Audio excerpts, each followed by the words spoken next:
Okay, so Tyler, here's what we've got. I put another golfer up on the other screen to the left. You might notice he's Zach Johnson, Ryder Cup captain. So I put him on there specifically because I see that you guys have somewhat similar setups, and I also know you guys aren't probably exactly the same, but I'm going to guess you want a little bit more of his action than yours currently at the moment. So if I were to take a look at what you do, you are what we would call a jumper. So you generate a lot of force and power going in the vertical direction, where Zach Johnson generates a lot of power and force going in a rotational direction. So he hits a decently sized draw. That's his go-to move.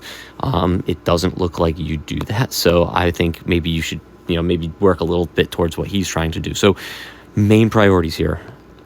You have some decent structure in your arms and your hands. It looks like you kind of know what you're doing. There's some inclination issues where, you go to here, you start over here. The angles get a little bit goofy. And is that the worst thing in the world? Probably not. But I think let's get you up to the top. And I'm going to stop you here. So let's pick out some positions. And I know you've got some lines on you here. What do you notice? Your trail leg, great that it extends so you can get the hips to move a little bit, but it's how much you did it. So you made a nice backswing, a reasonably sized backswing, but you extended that trail leg an extreme amount, so much to the point where it's almost locked out. We probably can't have that. It gets that right hip too high, and what you're going to notice is that right hip gets high, and then it continues to stay high, and it works its way out a little bit, which creates some inclination issues, and then just pushes straight back up off the ground. So if I erase some of these lines, take a look at what Zach Johnson does here. So he takes the club back, his knees chains flex, which they should, doesn't lock out, the blue dots aren't locked out, but then let's watch what he does on the way down. Right about here, about 2/3 of the way down, do you notice his legs are about the same flex at that point? So what happens is we extend that trail leg, and then it regains a little flexion, so it kind of bends again. The reason we do that is it helps us maintain our inclination to the ground. Again, inclination being the angle we have.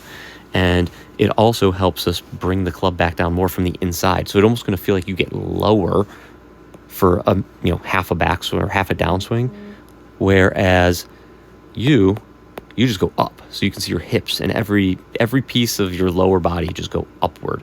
Your upper body's trying to manage it, really hard to do. And that is what you look like at impact. So at impact, your hips are pointed directly at the golf ball. Your shoulders are pretty much directly at the golf ball. You aren't very open, but you can't be because you're just pushing vertically and you have no rotational forces. So take a look at Zach Johnson. From here, he pushes on the ground. He gets his legs back to kind of the original position. And then he's going to start to rotate and push up off the ground.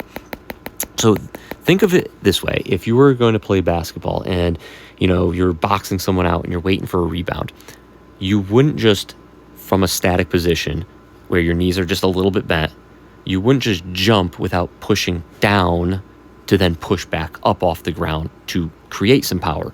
So you're basically extending your legs and then trying to jump as hard as you can from the balls of your feet.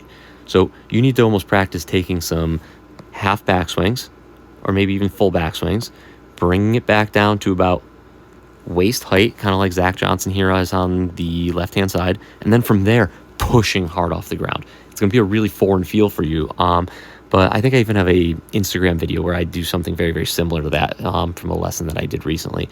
So give that a look. I think that would probably help you, but if you have any questions, just let me know.